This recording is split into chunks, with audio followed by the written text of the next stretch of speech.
Equation of motion, first equation of motion है।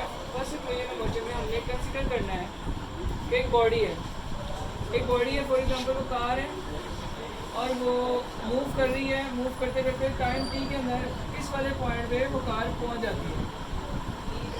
अब जिस स्पीड से चल रही थी ये वी आई को, और जिस स्पीड से यहाँ पे इस पॉइंट पे पहुंची है, यानी कि ए पॉइंट और ये बी पॉइंट है, वो स्पीड वी एफ समझ में आ रही है। और इन दोनों की स्पीड में आने वाला जो फ़र्क है per unit of time is called acceleration. Acceleration क्या होती है? स्पीड में change per unit of time is called acceleration. इस वजह से हमने यहाँ पे एक ग्राफ बनाया। ग्राफ को देख लीजिएगा, ग्राफ का पॉइंट है, ये हमने स्पीड टाइम ग्राफ बनाया है जो आपने पहले भी बनाया हुआ। 0 से स्टार्ट हुआ, टाइम टी यहाँ तक आया, और पहले गाड़ी की वेलोसिटी कितनी थी? V I. After some time travelling T time it reaches a point B, और यहाँ पे उसकी वेलोसिटी कितनी है? एफ हुई, ठीक है ना। क्योंकि ग्रेजुअली इंक्रीज आ रहा है। ए पॉइंट पे कोई और वेलोसिटी होगी, इस पॉइंट पे कोई और होगी, फिर इस पॉइंट पे वी एफ बन गई। समझ में आ रही है? यानी कि यहाँ से टाइम भी इंक्रीज हो रहा है, साथ साथ वेलोसिटी भी बढ़ती जा रही है। तो यही एक्सेलरेशन होती है। अगर हम एक्सेलरेशन को पकड़ना चाहते हैं तो एक्सेलरेशन को बेसिकली वी आई और वी एफ का डिफरेंस है। क्या है? वी आई और वी एफ का डिफरेंस है।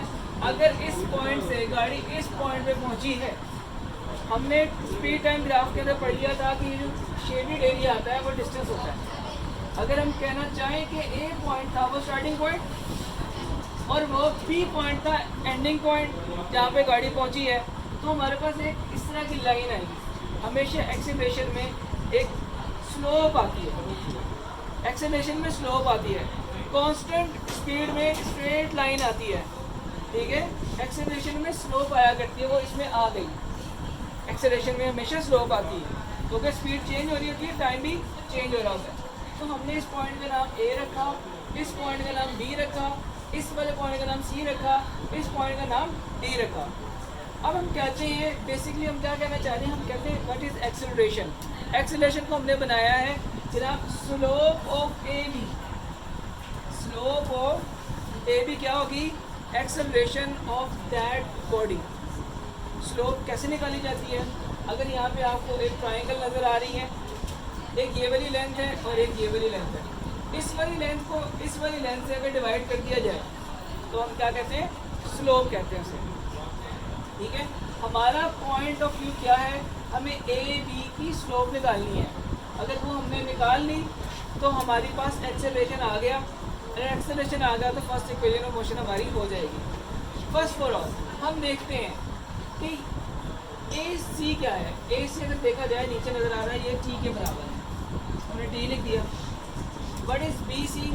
B C A, B C ये है। तो अगर हम इसको निकालना चाहते हैं तो हमारे पास मैथमेटिकल इक्वेशन है B C is equal to, अगर इस वाले पोर्शन बी डी में से ये वाला पोर्शन निकाल दिया जाए तो आपके पास क्या रह जाएगा? ये वाला पोर्शन रह जाएगा। जैसे कि आपके पास एक लंबी लाइन है जो कि बी डी है, इसमें से अगर आप ये वाला पोर्शन जो सी डी वाला माइनस कर देते हैं तो क्या आपके पास रह जाएगा?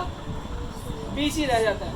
तो यही लिखा B C is equal to B D बड़ी वाली लाइन माइनस सी डी छोटी वाली लाइन, तो हमारे पास बी सी की वैल्यू हो जाती है। हम देखते हैं what is B D. B D जो है हमारे पास जो पोजीशन आ रही है वो वी एफ की नज़र आ रही है। बी डी किसके बराबर है? वी एफ के। और आगे सी डी किसके बराबर है? वी आई के। तो हमने बी डी के नीचे वी एफ और सी डी के नीचे वी आई लिख दिया। इसका मतलब है कि ए सी हमारे पास कितना आ गया? टी। बी सी कितना आ गया? वी एफ माइनस वी आई। अब हम स्लोप ऑफ ए बी निकालते हैं जो कि एक्सेलरेशन के बराबर है। तो फॉर्मूला क्या था? ये डिवाइडेड बाई ये बी सी ओवर ए सी। बी सी की वैल्यू हम निकाल चुके हैं, वो क्या थी? वी एफ माइनस वी आई। और ए सी की वैल्यू क्या थी? टी। और ये आपके पास एक्सेलरेशन का फॉर्मूला आ गया है, और यही एक्सेलरेशन का formula equation of motion first वाली है।